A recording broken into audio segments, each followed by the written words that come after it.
मैंने तो कभी सोचा भी नहीं था कि योगी जी भी अपने जो आदेश होगा उस आदेश को वापस करेंगे।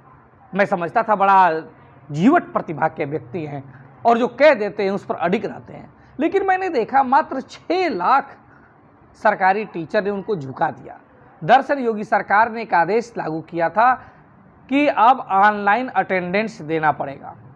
आपको जाने के बाद स्कूल में जब जाएंगे आप तो जाने के बाद डिजिटल अटेंडेंस, ऑनलाइन अटेंडेंस आप देंगे, लेकिन इसका सभी शिक्षकों ने पुरजोर विरोध किया और विरोध करने के बाद सरकार बैकफुट पे आई और अपने आदेश को वापस ले लिया।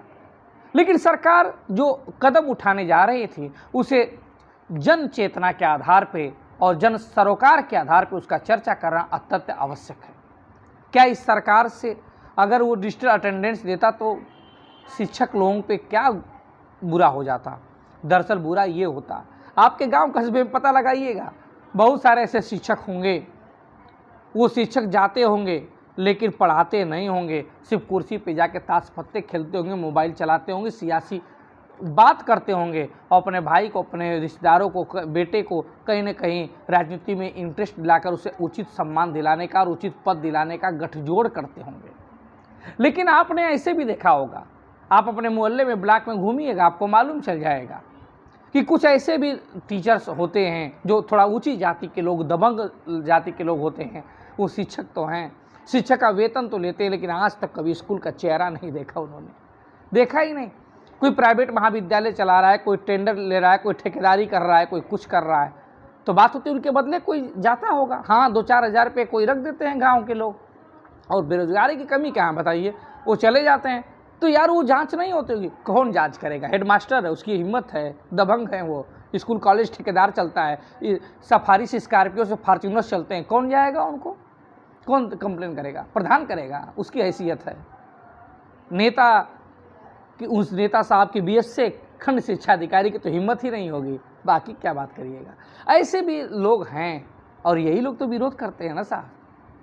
कोई ऐसा प्राइमरी स्कूल का मास्टर जो ज्वाइनिंग के 10 साल बाद भी अच्छे से पढ़ाता हो, आपको टार्च लेकर ढूंढना पड़ेगा।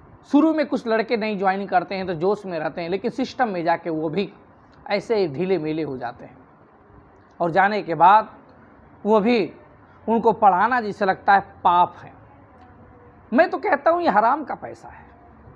साफ साफ शब्दों में कहता हूँ कि सरकारी जो शिक्षक, प्राइमरी स्कूल के टीचर जो जाते हैं, वो हराम का पैसा है। वो पैसा 60-70 80 हज़ार, पुराने जो हो गए लाख रुपये सैलरी है, बताइए।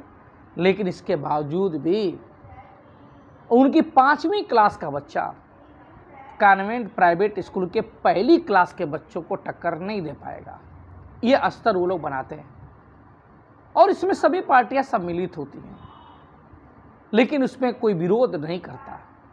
जब योगी जी ने आदेश लागू किया तो अखिलेश जी ने विरोध किया, लेकिन अखिलेश जी को यहाँ विरोध नहीं करना चाहिए था। कुछ अच्छे कामों में विरोध करना उचित नहीं होता है, क्योंकि प्राइमरी स्कूल में गरीब के बच्चे पढ़ते हैं, वंचित वर्ग के बच्चे पढ़ते हैं, दबे कुचले लोग के बच्चे पढ़ते हैं। उनको भी शिक्षा का अधिकार है, एक समान शिक्षा का अधिकार है, उच्च शिक्षा के और अच्छी शिक्षा का अधिकार है। लेकिन जो प्राइमरी स्कूल के टीचर रखे जाते हैं, सिस्टम खराब होने की वजह से वहाँ पढ़ाते नहीं हैं, पढ़ाना अपना पाप समझते हैं, हराम का पैसा लेते हैं सब। हेडमास्टर तो कहिए, वो भी मिड डे मील में प्रधान से सेटिंग करके मामला बना ले और ऊपर ही कमाई कमाने लगे, जैसे अन्य विभागों में लोग करते हैं। लेकिन इसके बावजूद भी मुझे ये बात खटक रही है कि उन्होंने अटेंडेंस का, ऑनलाइन का, डिजिटल अटेंडेंस का क्यों विरोध किया? भाई आप जाइए, पढ़ाइए। वैसे भी इससे आराम वाली नौकरी कौन सी है बताइए? आपके गांव गिराव में, क्षेत्र में ट्रांसफ़र हो जाता है, साथ में 1.5 महीने की छुट्टी मिलती है, आधा मई और पूरा जून। उसके बावजूद हर संडे को 52 सप्ताह हैं तो 52 संडे पड़ेगा, 52। उसके अलावा हर 30 त्यौहार, छोटे मोटे त्यौहारों में छुट्टी।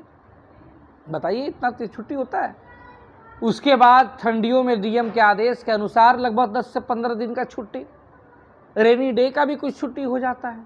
इतनी छुट्टियां मिलने के बाद, अपने गांव गिराव में पोस्टिंग होने के बावजूद भी अगर सरकारी स्कूल के मास्टर लोग विरोध करें तो स्वाभाविक बात है कि 80,000, 1,70,000 रुपया देना पानी में फेंकने जैसा है। सरकार को चाहिए इस पर कि सरकार इन सभी को हटाए, भंग कर दे इनको, और प्राइवेट लोगों को जो बीएड हों ऐसे लोगों को रखें 5 साल के लिए 20-30 हज़ार सैलरी पे। देखिए शिक्षा क्वालिटी क्या होती है, जैसे प्राइवेट स्कूलों में होती है। लेकिन इस पर पहल करनी पड़ेगी, बड़ा दिल दिखाना पड़ेगा। विरोध होगा लेकिन विरोध को दरकिनार करना होगा। 6 लाख ही तो विरोध करेंगे, और कौन करेगा?